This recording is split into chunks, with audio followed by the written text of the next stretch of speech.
to be changing devices.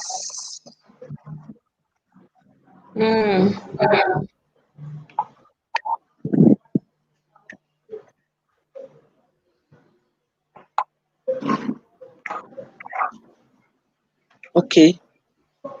All right. You can. Okay. I'll be resending, so you can just keep. They will join us, so that it's already we are live again. Okay. Yes. Okay. So, well, that's like I said, that's the the change. We are not prepared for. We are not. Our infrastructure is not prepared for the weight that is being put on it now. Before now, data issue was just do Facebook, do Instagram, and all that. But now, change is here, and I'm sure they'll start working on upgrading our broadbands, etc. But we can't run a system. Technology is the new normal, so we can't run a system that is anti-technology. They work, rah, rah, rah, rah, rah. It won't work. It won't work. Oh, Okay, it so won't work. it won't work. It won't work. It won't work. It work.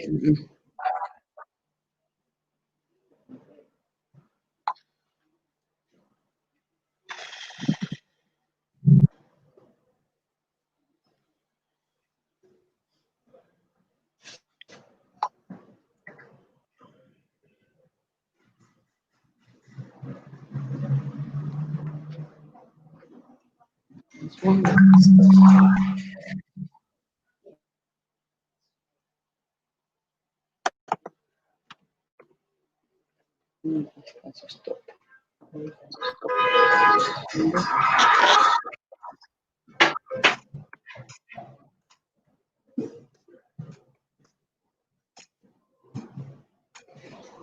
Oh God. No, but let's hold on. Come on. Yeah, okay, but let them flush it for you first. Just call Tracy. Okay.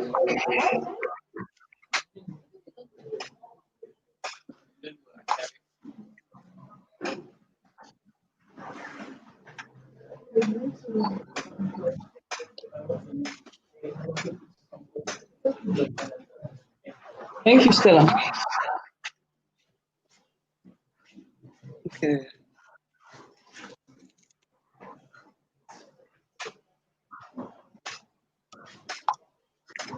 Don't worry for my battery.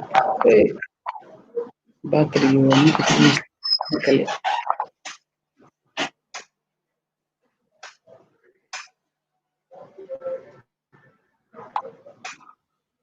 Okay, I may need to. Maybe I should just go ahead and drop it. Yes, just yes. Keep. Those who join us can watch the replay. Okay, so I said we're talking about embracing change for relevance in the in the education sector. So I'm adding in the new education sector because, as far as I'm concerned, everybody is starting from ground zero right now. Everybody starting from ground zero right now. There's no. I was a school owner before. I was an educator before. It's new to everybody. Okay, so and I also talked about the fact that how schools are run around the world have changed. How the business of school is being done has also changed. So educators, practitioners need to also step up. And I was highlighting some points that will help us embrace this change or these changes seamlessly. I talked about being open and accepting of the changes. You must be open and accepting of these changes, but that's the new normal. You really can't do much by, if you want to be relevant, you must realize that the music has changed, the dance steps should change concurrently.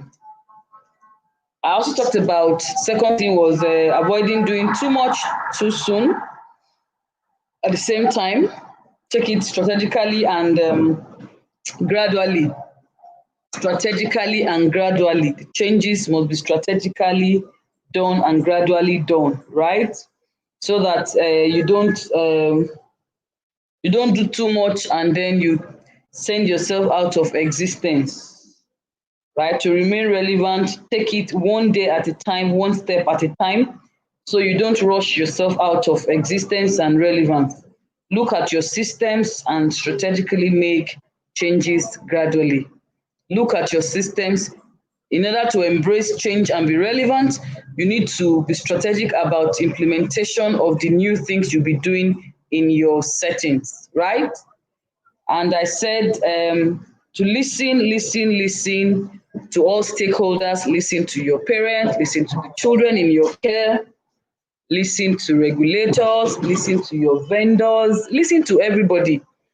You can't be relevant if you are heading in one direction and the people you are supposed to be serving are heading in another direction. You just have to listen. You just have to, there just must be a point of intersection, right? You must bring all divergent views into concurrence. Everybody must be on the same page. And that can only happen when all parties listen. You must listen. Stakeholders must listen. Parents must listen.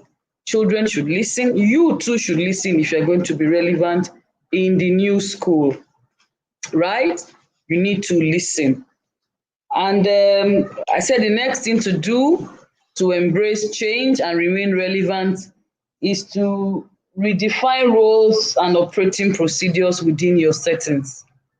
Um, COVID-19 has shown a lot of people what they are capable of doing by way of skills, skill sets, and expertise. Things you never knew were inherent. You now know that man, I have this within me. I didn't know. So you must and should embrace change by redefining roles and your operating models. Like what the commissioner that came up prior to myself said, blended school, all manner of nomenclature for how we're going to run our curriculum. So we need to be able to have that at the back of our minds, right? Who is to do what? You know, somebody said the other day that you need to do a baseline assessment of the children and also a further baseline assessment of the educators, right? What needs to be done? Who should do what? You don't resume post-COVID and then put everybody where they ought to be. You need to do a form of assessment so that you can redefine roles and then look at your procedures, subject it to some assessment and scrutiny, and then take informed decisions in line with the need to embrace change and remain relevant, right? And then the last thing, which is the most important thing, is to unlock technology. That's what we're doing now. This program would have been a live seminar that would have required my leaving my location for probably Lagos, right? Being Lagos, fare, hotel accommodation, etc. But you see, because we have embraced change and we're, in order to be relevant, to disseminate this information, people need to hear about this. See, we have embraced technology, albeit the fact that it's still stuttering and stammering in Nigeria, but we'll get there. What is important is that we've embraced it and we're open to it.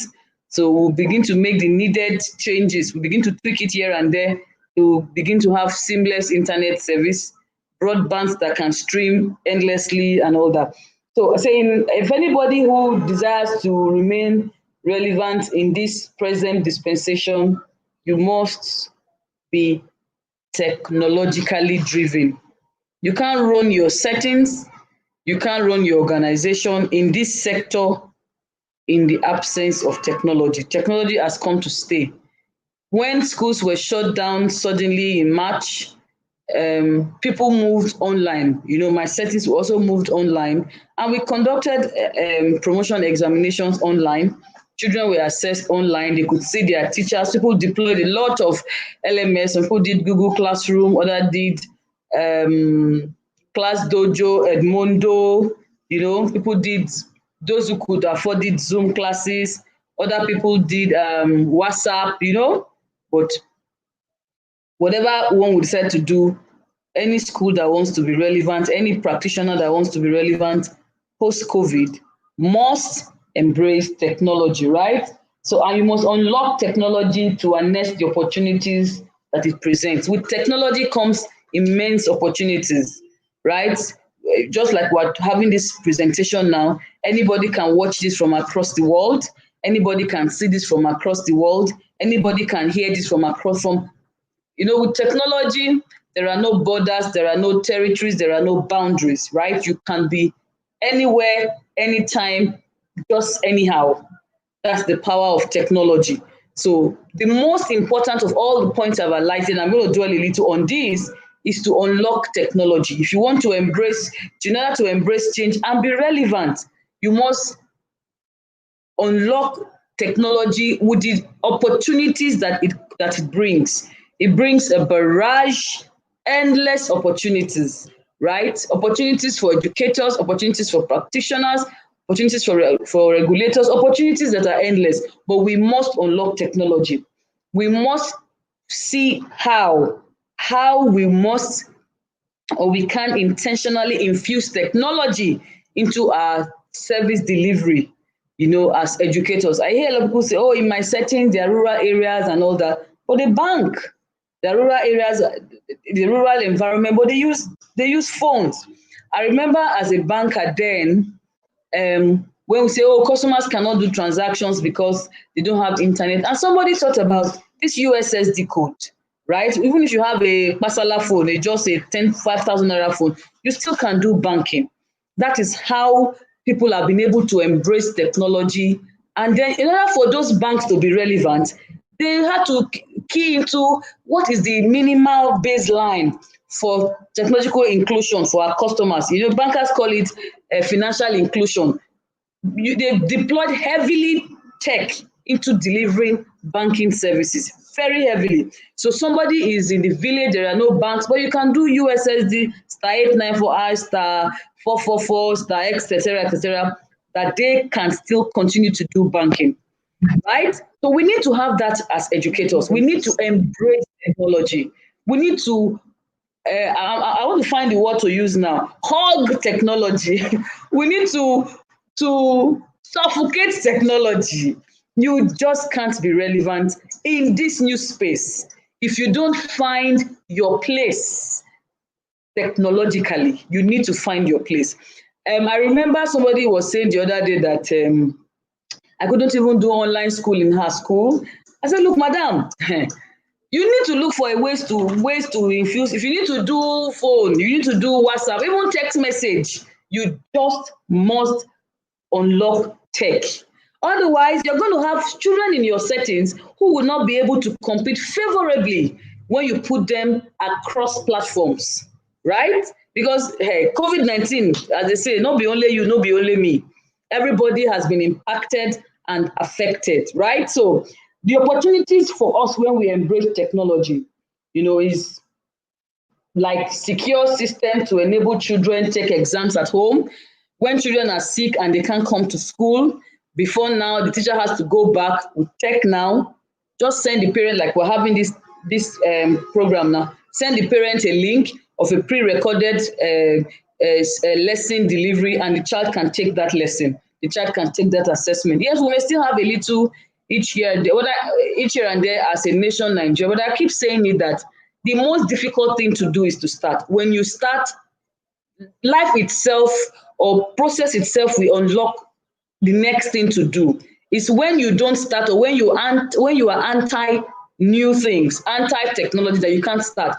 Remember, let me go back a little when GSMs came out, right? We had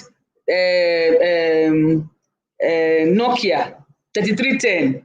When Obasanjo brought GSM services, it wasn't as fine-tuned as we have now, but we embraced it. I remember then we had Alcatel, we had Alcatel, we had Sajem, we had Nokia. I remember then we had Nokia, and then if you want to, Ericsson, you are blessed with Sony Ericsson. And then when you wanted to get a nice ringtone, you had to start using key code. But you see, we embraced it. And it brought, by embracing it, by embracing the telecoms technology, it has opened us to another world entirely, a totally new world that we didn't even know hitherto existed, right? I remember again too, in the early days when POSs were introduced into banking. In fact, I remember then that they told us to, we were begging people, Madam, come and take POS. Madam, come and take POS. Today, the reverse is the case. The customer is the one chasing you for POS. Technology, opportunities. Technology is the new. I'm going to find the word now. The reason why we won't go into extinction is because of technology. It's a language. It's a language of the reason why human beings we can't go into extinction is because we have adopted technology.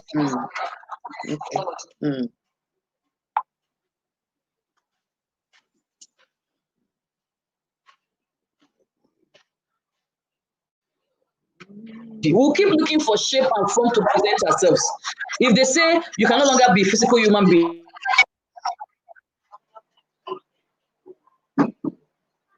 yes, okay, I think I'm okay now. Okay, so I said the opportunities, I'm trying to highlight the opportunities that comes with us unlocking technology as we are, in order to embrace this change and be relevant. The final point I said was that we must unlock technology. To be able to embrace this change and be relevant, we must unlock technology. And I said the unlock technology, it brings with it so many opportunities, opportunities beyond our wildest imaginations, right? We are seeing what tech has done in other industries. People can now do cordless surgery. A consultant is in Brazil and is conducting a life-changing operation or procedure somewhere in Kenya. That's technology. We've seen, for example, I'm talking to somebody in Canada and I'm having video conferencing. That's technology. You see me online real time. That's technology, right? So, and with this tech, it brings a lot of opportunity. I said one of them is in our settings as educators, as practitioners, who says a child must be in school the entire school year. Special needs children who have medical conditions that take them out of school ever so often. We embrace technology, we unlock technology to take them onboarded. So it's in the hospital and take online real time. And take assessment online real time. You know, another thing to explore is different schooling models. The different schooling models, how children can just mention that now. And then what are the opportunities for educators, people who deal with these kids? When we unlock technology, we realize that have no business in the classroom. Some of them may even be the people that are going to write the new curriculum for us. In line with the change in mind, this new normal that we are in, we can't adopt the A for Apple curriculum anymore.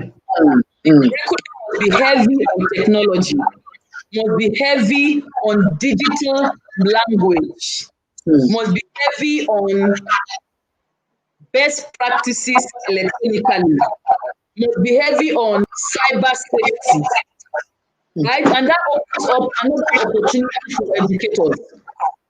You don't have to be just a French teacher anymore. You could move from being a French teacher to a cyber safety teacher. The opportunities for us as professionals when we embrace and unlock technology is limitless. I tell you, when we had our telecom revolution then under the Obasanjo regime, you remember that we had a lot of people who went into recharge card call center, right? Opportunity. Look at now, if you go around your space, everybody has a POS kiosk. Withdraw money, pay money, right? That's what tech can do. And then finally, it can also help us to have collaboration. Collaboration, collaboration, collaboration, right? When we unlock technology, we become more productive we become more productive through collaboration. So I'll go over the point again. My laptop battery is giving me a sign. Remember, we're talking about embracing technology embracing change in order to be relevant, right? We need to embrace this new normal. We can't fight it. Somebody says COVID is not real, and I say, why are you wearing a face mask? COVID is not real. Why are you washing your hands? Kuku, go to let me put you in an isolation center. Let's test your theory. COVID is real. Yes, we know that there's been some exaggerations in some quarters, but this virus is real. It is impacting lives. I've lost personal friends to COVID, right? This is real. It's not any political statement. The whole world cannot tell lies at the same time. It's not possible. They can't tell lies in Ghana, tell lies in Abuja, tell lies in the UK. Look at America. They can't tell such lies. COVID is real. So we must embrace it to be relevant. So, but how do we embrace it? Recapping now. I said, number one, be open and accepting. No more living in denial. No more is not true. No more is a lie. It's Abuja politicians. One woman from Warri says that they don't use COVID, take a millions. No. Yes, say NDDC take a millions with COVID. Buhari take a millions with COVID. Well, that's a story for another day.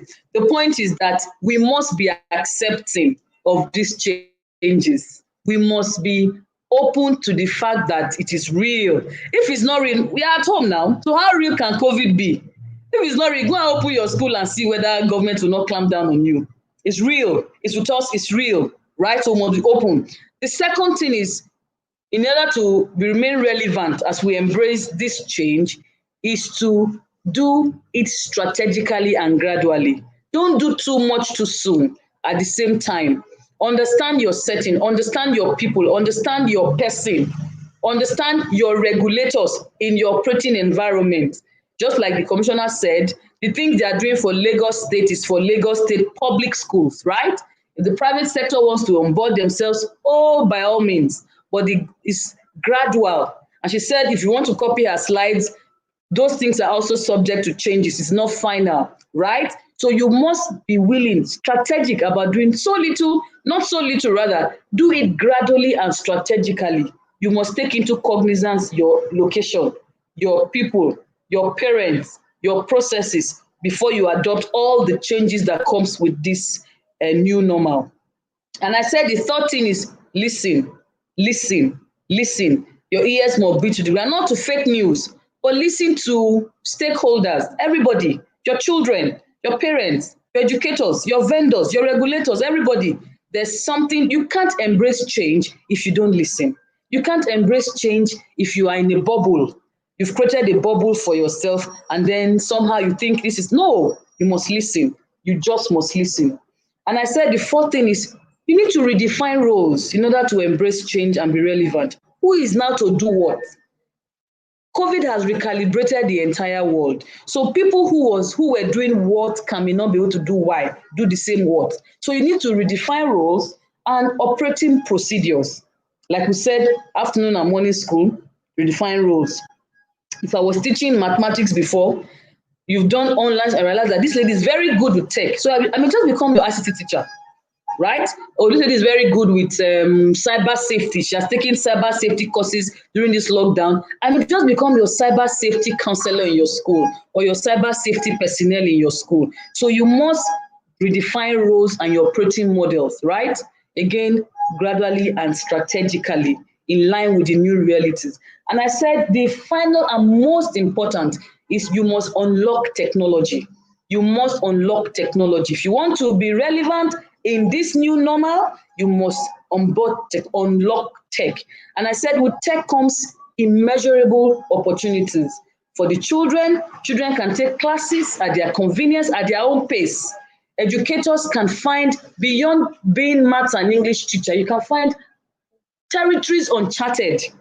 One of them is this cyber security. A lot of people need information. How can I keep my child safe when the child is online, right? How can I readopt okay, another example of this opportunity. Somebody called me from Italy some time ago and said, please, we have kids in the UK, in the US, who are Nigerian, of Nigerian parents. Please, can we have lessons for them?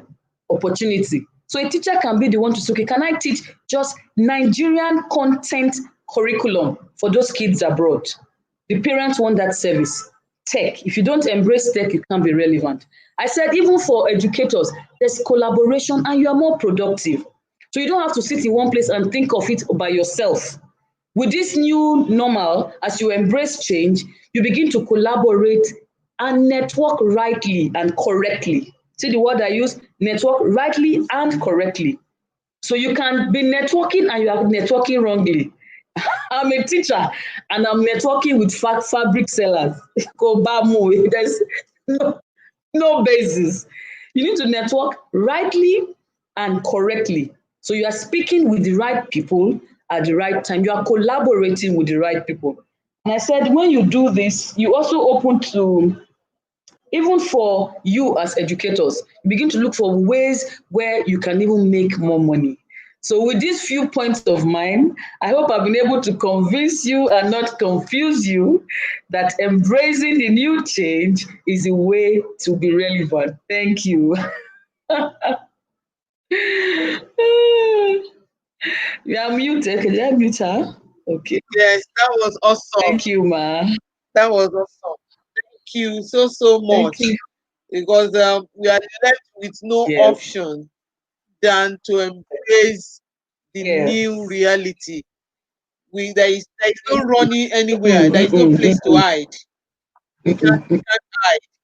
And because we can't hide, we need to be prepared and be on top of our Absolutely. game. We just need to ensure that we get all that we need to do right. This is awesome, and I appreciate you for this. We are talking about embracing change. It's also change. You know, it's also change for us that we needed to change. The contact, the entry point, the link. Because things get happened, and along the way, you just learn that you know, you need to. I needed to change my device, and as that was going on, because the other one was not responding, network, everything. So I had to change the device. Changing the device, brought a disruption, and that disruption resulted into generating a new link. This is part of the change. You are in the classroom, you are teaching, and something suddenly happened. What do? You don't just get yourself disorganized. Just get yourself together and look at what next to do, because we are here with it, and we are going to be here for a long time with it. And so what we should do is know what to do next. As soon as there's a disruption, just look at what are you going to do next. What is the next thing to be done? There must always be a way out. We can't box ourselves. We can't get ourselves to a position that we say there is no way, that we have gotten to the crossroad. Yeah, Mrs. Okupolo is here again. If you have questions for Ms. Okupolo, yeah, you can please put your question forth. And if you also would like to make a point, you want to come live and make a point, just signify. I'll send you a link to come live, and then you can make your point live, even here. So we just must be ready. The commissioner came in earlier, and she needed to leave because she was busy. We're also expecting the director of a private school and special program, although he just sent me a link that he got rostered into an assignment that was not previously scheduled. This is also part of embracing change. It was not previously scheduled, but the line officer, scheduled him to be in. So he must just make himself available for this to happen. So for us as educators, we must be open. Mrs. Okupolo said that you must be open enough to embrace change.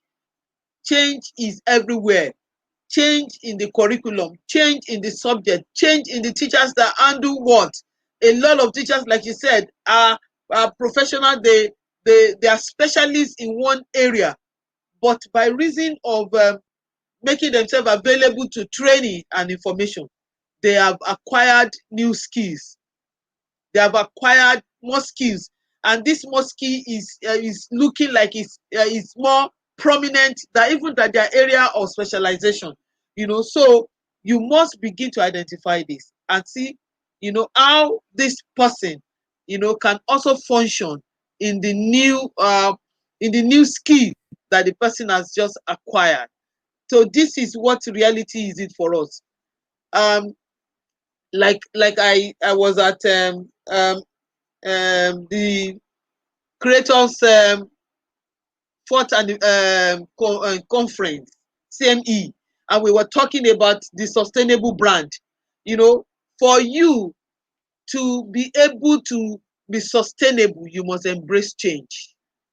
You must go back to look at what was it that my brand was noted for before the lockdown. What were the things that my brand were doing so well before the lockdown? Why was it that many parents, came to my school before the lockdown? Now, in the lockdown, how many of such parents was I able to sustain? How many of such parents was I able to sustain? How many of such parents was my brand able to sustain? How many of them were able to enter into the next phase uh, of online learning with us? How many couldn't? And those who couldn't, what happened? Why Mm. were they not able to? And what were the things, what were the measures that you put in place to be able to reach them and let them know that, well, you couldn't come online? What other ways can we explore? Some of them will say, I don't have data, I don't have Android phone, my children cannot, I only have one phone and I need to use it for my business. Good. What else can we do? Okay, madam. Can you have somebody come to school and pick learning materials, learning pack for your children? Yes, we can get that ready.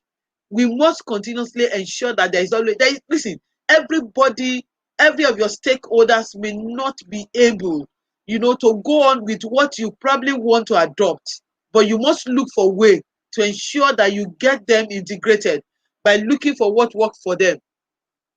Entrepreneurs have a mindset that sees the possibility rather than the problems created by change. Entrepreneurs, you are an entrepreneur, you're a business owner, you are somebody that brought forth a dream. You must ensure that you are willing, because you are not just one of those one who want to say, um, this is not working any longer. I need to close business. This is not working any longer. I need to close business. I need to stop this business. Now listen, you want to stop this business. Which business will you do again? You want to close down the school. What do you want to do again? And then who says that the other business that you want to adopt does not have challenges? What ways can you look for in ensuring that you are able to fit in properly into this normal that we're in? These are a lot of things that we need to look into as brand. We need to ensure that we continuously look at what makes our brands to stand out. What makes your brand to stand out is what will sustain your brand.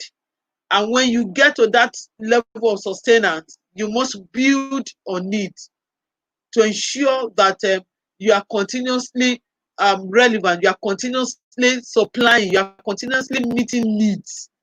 And it also talks about the fact that there must be provision for infrastructure, and not just one type. You must have diversity, different types. I have today navigated around 3 devices for this program. Why? I was just like, okay, this wouldn't go, this will go, this wouldn't go, this will go. So you must ensure that within the space of what you can afford, you have alternatives. There must be alternatives. And when alternatives comes in, when the need arises for these alternatives to be used, you must be willing and ready to ensure that you make use of them. Same thing you must tell your parents. You cannot stop talking. You cannot stop engaging. You cannot stop creating new ideas. You must come up with ideas. And I tell you, if there is this um, changes in the fact that schools will resume, school will not resume. It boils down to the fact that if this is happening to children that are older, then what will happen to the children that are younger? Those children that are less than 5 years. The government has not even said anything about them. I saw the Ogun State resumption plan, and there was no mention of preschoolers. Lagos State too, they have not said anything about preschoolers. Federal government have not also said anything about preschoolers. What does that mean? And these are sets of children that we have. They are the children that we have that we use as feeders for our primary and our elementary classes. So how do we continuously sustain managing this set of children? What plans should we put in place? What are the things that we need to put in place to ensure that we keep managing this set of preschoolers? We must come to adopt what is called a school approach. A school, that is school at home or homeschooling. And what does this tell you? To homeschool is for you to prepare materials that these children will work with. And when these children work with this material, you also put a mechanism in place in such a way that the children are working and the school is assessing. The school is also evaluating what the children are doing. How do you get to work around that? Get your preschool coordinator and the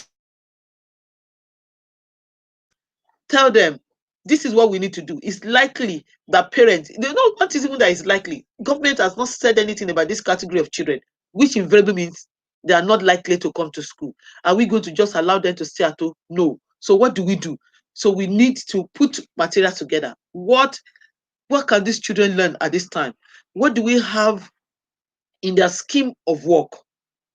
You must pull it together. What are the activities that they can do? What are the usual things that parents have at home that can aid these activities? So out of the things that the parents have at home, we develop and build activities around. I saw a video of I think it's the Chinese government. These children are the preschoolers. You know what they were doing? They were engaging in activities. They were playing with ball, rhythmic, and they were changing position. They were changing their position and moving with the ball.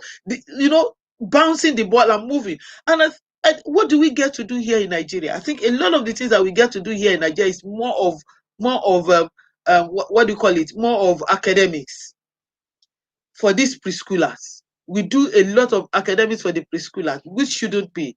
We should engage them more in coordination skills, activities that will help them to build their skills so that they can be ready to properly fit in when they get to the year classes. It's easier for them to be able to work in, to be able to fit into such opportunities. This is what the change that we are in is offering us. We are in this change. This is what we have on our table. And because this is what we have on our table, we need to ensure that we work around what we can do. The uh, the director for special program seems not going to be available as it is. What will happen is I will engage him in a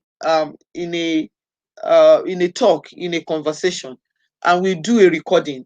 We do a recording and we post it on the YouTube so that I send such link to viewers. You can get to observe it in your own time at convenient. It's not he has a schedule that he needed to attend to. So because what I saw was there is a plan that the state government already put in place to grade private school grading model. And so they have categorized schools into three groups. And which means you will need to have some facilities or infrastructure for you to belong to category A. For you to move to category B, there are things that you need to put in place for you to graduate from A to B. And for you to move from B to, from C to B, then from B to A, you need to put. So these are some of the things, and I feel it's an important information for us as a private school investors. We must know. Now, listen, you have come in, you are running business. I'm sure it is not also that you want to remain where you are. You want your school to remain where your school is. You need to beef up and increase your brand capacity and your brand sustainability. So which makes it possible for you to be able to serve people even outside your geographical location. You are able to serve people that are outside, like Mrs. Okupola was saying, that somebody called that there are children, there are Nigerian children outside this country, and they still want them to be trained in the Nigerian curriculum. So it takes a school that has, properly positioned herself to be able to fit into that. It takes an educator that has properly positioned him or herself to be able to fit into such category. So it's important for us to find ourselves, where we should function. And when we do, we also look for ways to continuously improve on ourselves. These are the challenges that are presented before us. And above is the fact that the news that school will not resume, primary school will not resume, and because the largest population of our schools are the primary schools. We don't even have much. The secondary schools, their number cannot be compared with the primary. So if primary schools are not resuming, it shows that the largest population of private sector, will not be resuming. And so what should happen? What should school do? For me, the best option is take your school online.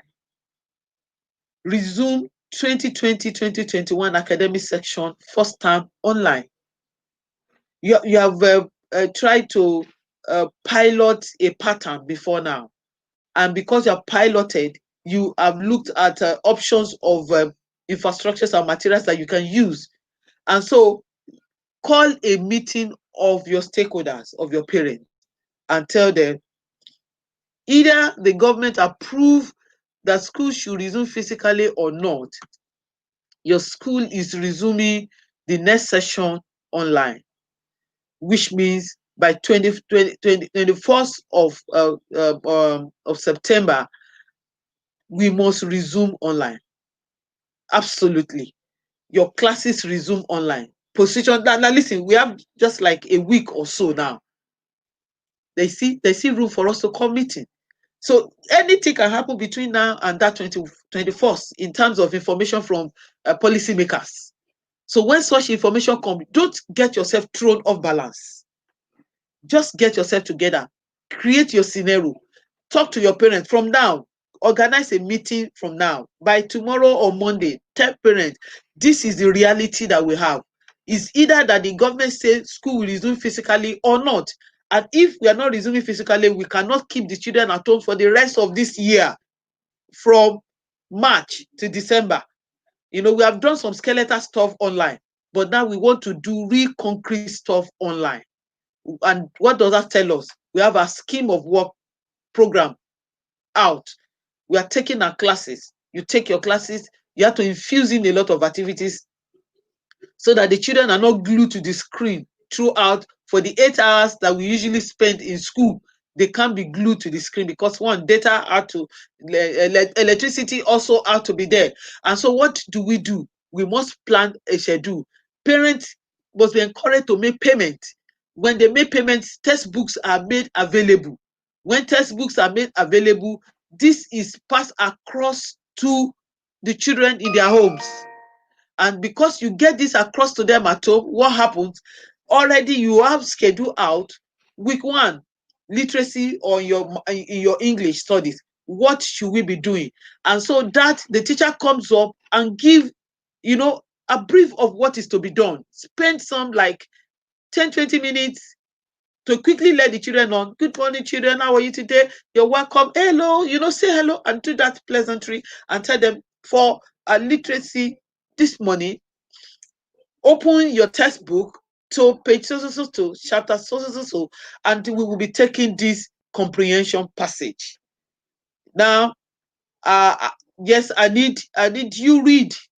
Yes, identify out some of those difficult words where the teacher is prepared. Get an open board at the back, write the words there, and tell the student to make use of their dictionary and get the meanings of that. When that is done, read together. Call 1, 2, 3 of them, read the passage and explain the passage, summarize the passage, and allow them to go offline. Let them work and do whatever questions that is associated with that passage. And you get back, let them snapshot that and send it to you, or they put it back together in their learning pack and go to collect. What does that mean? You send, they have their textbook at home, you have your worksheet sent to them. Either you send the worksheet on, yes, I think Friday is better. You send the worksheet on Friday for next week. And when you send the one for Friday for next week, collect the one for the previous week. You collect the one for the previous week. And so when you collect the one for the previous week, you have the opportunity of going through that, assess them, and get, information across to them what they have done right and what they have done wrongly. You can also come up, either what you do in such a way that you are able to do correction. You do correction with them in those areas that they didn't get all that they needed to do right, and that makes up for that. Occasionally, if you have a learning management system in your school that you're using, yes, adopt that. If you need to also get, a learning, a virtual learning manager who comes in to help you put a lot of things together, get that. There are a lot of things that you have to do that you can also do without the use of data. You can do a lot of learning without the use of data. And then you can also do some number of things with the use of data. So we must ensure that we get what to do with data, what to do without data. And so when we get all of this all together, we are able to move the children. Because even at this, that the government says, even if the government says schools to resume, some parents will naturally not allow their children to resume. And that means even if school physically resume and some children are not physically in school, it shows that you must do hybrid. The children who are at home, I think I was discussing with a school owner, and she said she did not even know how to go about it. This hybrid. I said, well, all it needs for you is get your device, let the teachers, the children who are in school physically with their teacher, and the board is there. And then you need to get a phone stand for your teachers, or you get a flat screen fixed in class that the teacher can connect, the phone or whatever is it that the source or the schools have website, internet facility available. And what does this do? With these internet facilities, you get that on, and you are naturally teaching. And the children who are online are in the same class with the children who are physically around.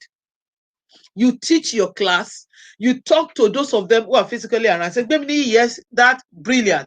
And the one who is online, James, yes, James can also talk back to you, unmute himself and talk back to you. And so you are having the two classes at the same time, so that the children who are both physically present and those who are not physically present are taking classes at the same time. And activity is sent out to them, it's given to them. Those who are present in class are doing their activities. Those who are not also get to do the activities too, at home. But what does that mean? It shows parents who don't want their children to be physically on ground.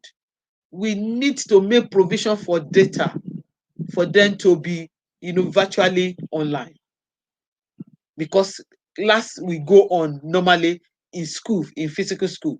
And for the children to be properly integrated into that, they also are to be online. So these are a lot of conversations that we need to engage our parents in. We need to engage them with this kind of conversation and ensure that we carry them along, even in our decision making. At a time like this, you cannot make decision by yourself. You can't make decision by yourself.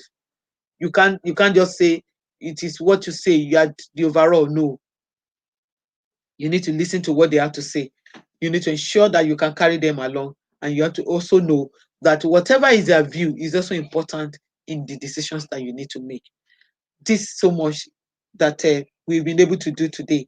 I'm not sure the commissioner will be able to join us again because our meeting is on. She said they're doing a very crucial budget meeting, and so that will take her a longer time. But whatever, if you have any question, do we have any question, or any comment, or you want, whatever is it that you still want to be addressed? If you have any particular thing that is bothering that you want us to address it in the next, let's say 17-20 minutes, by 1:30 we should be done here. We can uh, attend to that. And if you want to come live, I'll send you a link that you can come live to talk about or ask a question or make comment. Yes. Can you all hear me? Are you all hearing me?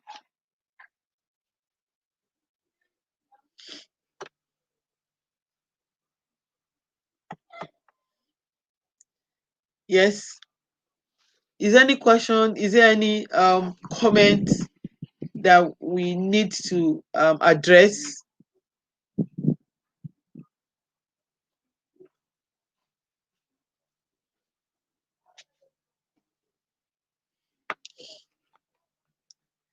Another important, thank you.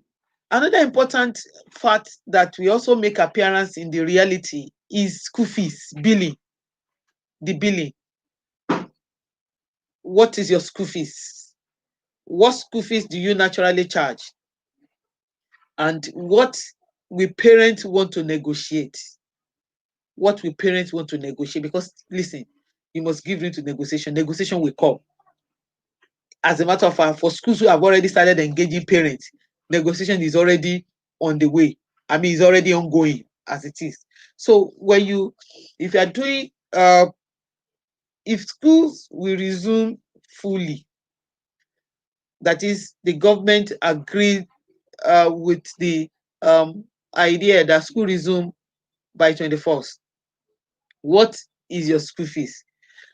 Obviously, the children won't be doing 8 to 3. They probably just be doing 8 to 12 or 12:30 or 1 latest. And by evening, they continue class online. So what kind of bill do you charge? Or you are in such an environment that your facilities cannot accommodate all your children at the same time, and you need to do staggered classes. You need to do staggered classes. What does that mean? Some will resume, that is staggered schooling as it is. Some resume Monday. Some come to school Monday, Wednesday, Friday, while others come to school Tuesday and Thursday. And I would say Saturday should also be part of it, so that it can be three days equal. And for those who will come, if government agreed to all the classes to resume, primary 1, primary 2, primary 3 should do Monday, Wednesday, Friday, from my opinion. And primary 4, 5, 6, the upper primary should do Tuesday, Thursday, and Saturday. So what does it say? You have activities, you have your infrastructure, your facilities, you have been able to spread over your children so that there will be normal physical distancing as it is recommended by the government and the health sector. So you can have the number of children that will stay in the class at a particular time, and they can. And what does that say? Those of them who come to school on Monday will not be physically in school on Tuesday. It does not mean that the fact that they are not, just like the commissioner said, the fact that they will not be in school on Tuesday does not mean they will not be academically engaged. So you have to engage them on Tuesday. Those who will be coming on Tuesday will also have to be engaged on Monday. And so you need to structure your subject in such a way that those of them that you need to do physically when they are physically in school are the ones you do when they come to school physically. And the ones that you can manage online, that will not, without, doesn't need so much of physical activities, you need to, your social studies, your religious studies, uh, social studies, religious studies, those ones can, can be online. And some other aspect of literacy, that is English studies, can also be online. So those ones can be completed. You can conclude that online, where these ones are happening physically. So while you do all of this, then you now come down to how much can we build. Parents will tell you, ma, um I'm not sure we should not be paying the full school fees now, because our children are going to be at home. We will take care of them at home. We will also buy data. We have to buy fuel in the generator. So we also spend a part of the money of the school fees, and that's a very logical argument. And so what happens when that comes up? You have to get down now, sort out what percentage can you give to them to take care of their data and their fuel for the generator. So you need to work that out, because it will naturally happen. That is, if you are doing, um, if school eventually resumes and you are doing blended day in, day out. But if you are doing pure online, there will also still be negotiation, because this one, the children won't be in school at all. They will be online. And because that is going to happen, parents will also need to spend a lot of money. But we also need to make presentation to parents that teachers are going to be engaged in the activities. And because teachers are going to be engaged in the activities and they have not been properly paid, in terms of remuneration in the last 6 months, and now that it looks like school is resuming by one way or the other, it is important that teachers also get something as a form of their salary. And so, you need to come to agreement of the kind of percentage that you can also give to parents in that area. So you need to agree to that percentage you are giving out. So that percentage and this percentage also stand, and then you have both ready, so that when parents are coming and talking, you know what to do. And another one, especially for the preschooler, is home service, because not all the teachers are likely to be involved in the online classes. Some of the other teachers can you can engage in home service under the auspices of the school now, not parents engaging teachers um outside the school. The school takes that up as part of their services that they render to parents. And so for those parents who are living in a particular area who desire such service, what would they do? They make their intention known to school, and the school organizes someone who goes home, at a particular time, stay with, take the children through what content is to be done, and that takes care of it. So at that point, the parents also need to pay. And when you are adopting the homeschooling, especially for the preschooler, the parents also need to be trained. You need to train the parents. You might have to continuously do like fortnight training, because so you bring together all that you need to teach the children need to do for 2 weeks, and take the parents through. And somebody will say, hey, we're already making it known to the parent. And in this situation that we are in, we need to, so that you can come to time, because it is only on that ground that you can get to build the parent to make payment. If that is not happening, you're not doing anything, you're not engaging them, you don't give them learning materials or the learning content, you don't get them informed about how to do it, and you are not rendering any form of service of assessment, you may not be able to ask them. They tell you nothing is happening. The children are at home, we are just the one only engaging them at home. So how will you be able to charge them any bill? So you must think out of the box to ensure that you can get them, you can engage them in such a way that they can make presentation they can make bills, they can make payment, by the services that you are rendering to them. So these and many more are things that we need to look into and ensure that we come out with a statement that will help us navigate this reality and carry our stakeholders along. It's been a nice time spending time with you. We have like 7 minutes more. Is there any question? Is there anything that you want clarification on before we um, end the class? And what is your biggest takeaway from what we have done today?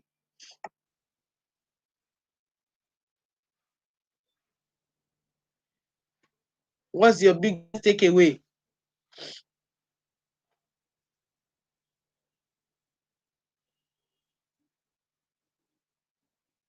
What are you going to change? What will you change? What are the things you are doing before that require changes?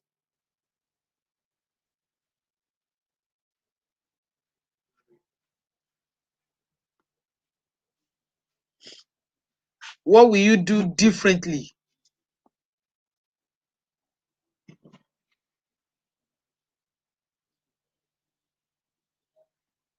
We have like 6 minutes more. What will you do differently?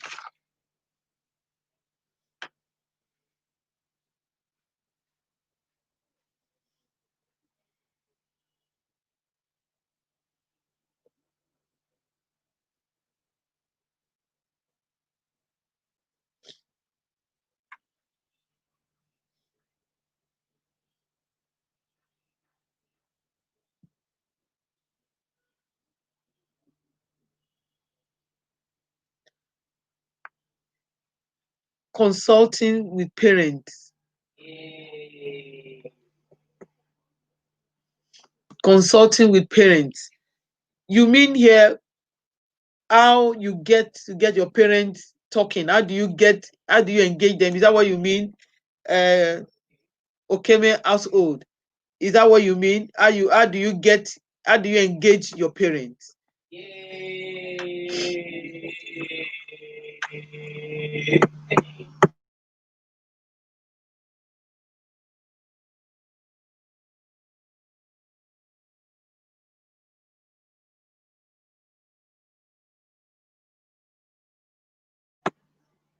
Okay. Yes. For now, from 6 months to date, how have you been engaging your parents? How have you been talking to your parents? Have you had any meeting at all with your parents? Hello, is this number is saved with me? I don't know if I have your number, I probably can they give you an invite to come live. Okay, my household. Or can you send your number? Because I need to ask how have you been communicating with your parents to date? If you have been talking to them via WhatsApp or via text messages or which other way? Text message, WhatsApp, or you have done Zoom. Okay, you have not done that. Okay, so at this time, I don't know the category of parents. Can you classify them? Are they parents that are tech savvy that or is it a mixed group? Do you have a mixed group of parents, those who are on the Android phone level and those who just have their simple communication phone? Yes.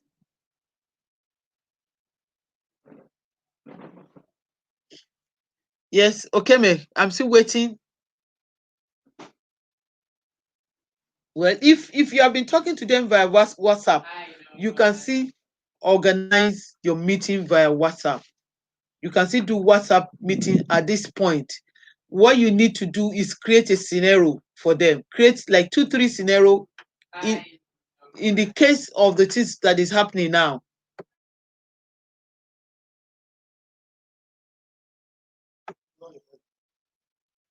Okay, miss group, great. You have a miss group. Okay, if you have a mixed group, so what you do, um do they all have access to WhatsApp?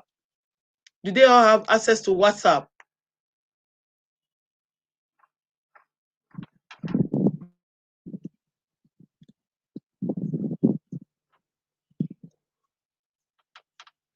If they all have access to WhatsApp, you could do a WhatsApp meeting with them.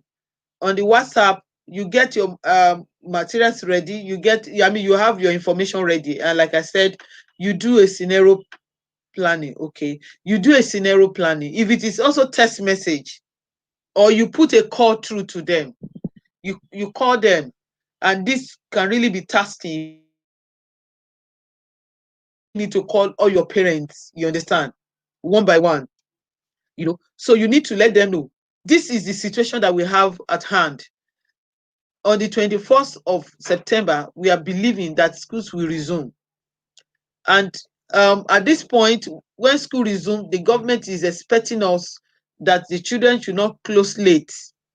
And as a private school, we may not be able to practice morning and afternoon.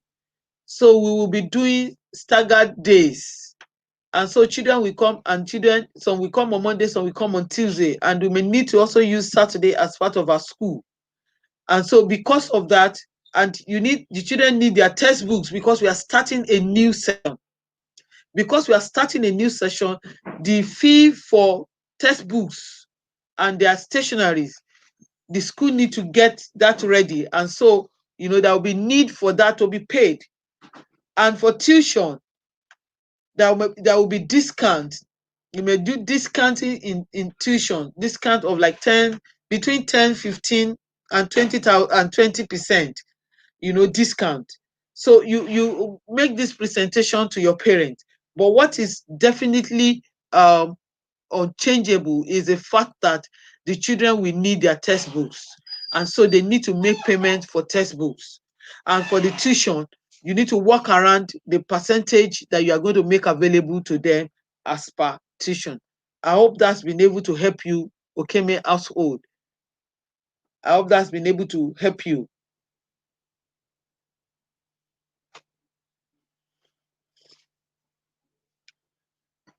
I hope that's been able to help you.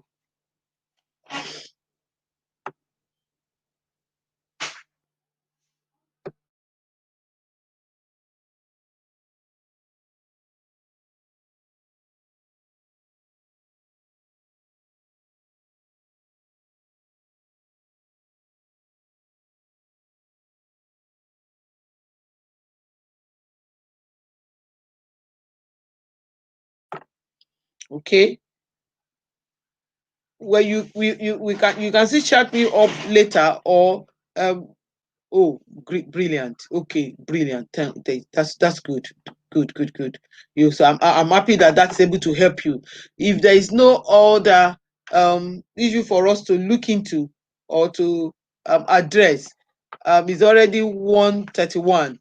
I like to appreciate your standing by, and then navigating the change, because we also saw changes happening even as we are in this program.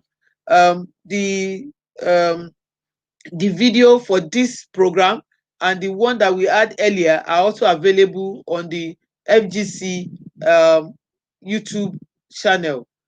You get in there, just use the links that I've sent to you. You can also send that link to your friends and colleagues. They can access the video directly on YouTube. They are recorded. There is live recording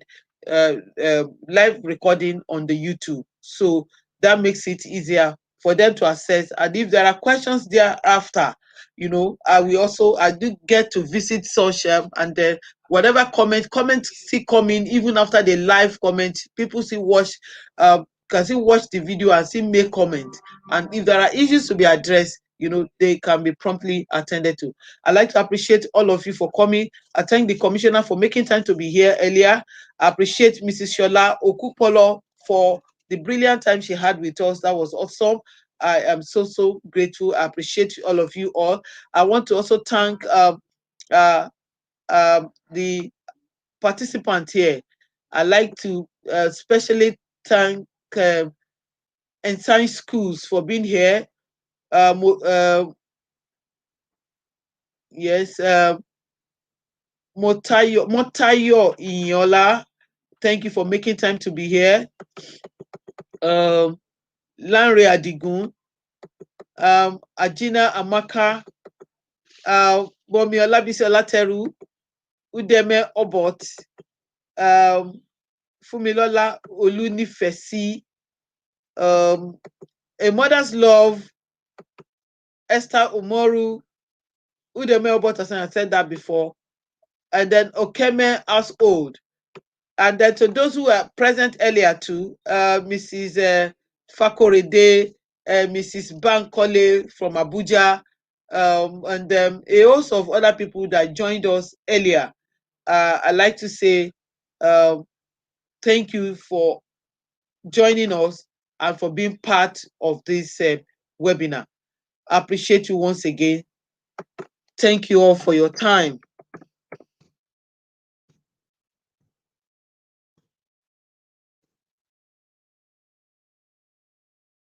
And I believe that we've been able to take one or two things from this lesson and be able to reflect.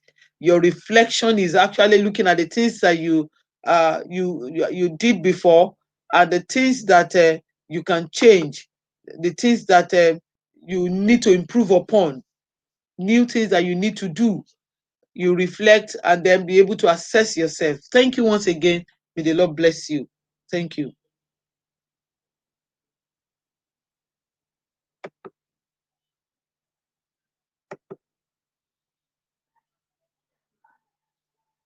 Oh, thank you. Omotayo Inyola, good job. Thank you for your comment. Thank you for the encouragement. I appreciate you. See you again. I appreciate you all. And I say thumb ups and high five.